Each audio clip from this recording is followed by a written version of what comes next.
MLA ke NPP na penusla badiru Presiden ke NPP ba sembut Menteri Rangba ke jela ba Presiden Tinsong.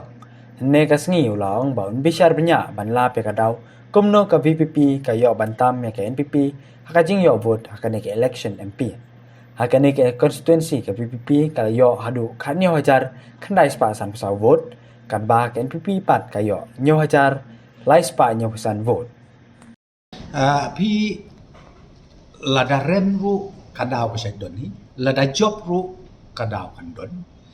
Te ia kata ke jing ong jong presiden jong ka PPP ngamla ban komen ngamla ban ong. Namang ngiru lajit do pai ba hakan election ka pedang sudep arajar kulai. Bat ka ba ngakwa ban ong nakaliang jong i ke MDA komen rengkat ka parti NPP ka bangi ngikular macam ba kalong bangin tresitom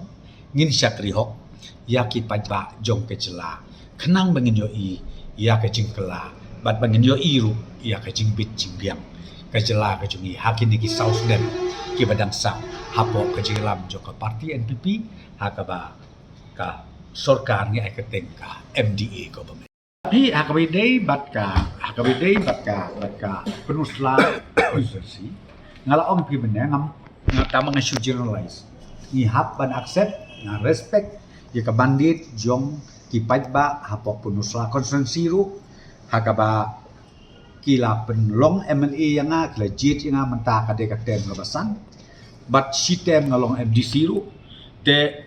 ngahap ban burom ni kata. Let's say dah kaba ngarem kumni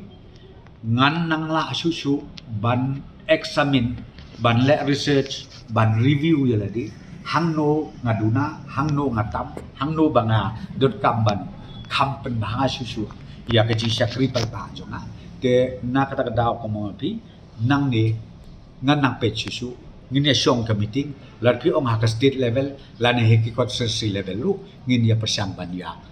pek benia kanang ba umdei tangya ka punusla ten le ya porok ki ru protoliki konstitusi.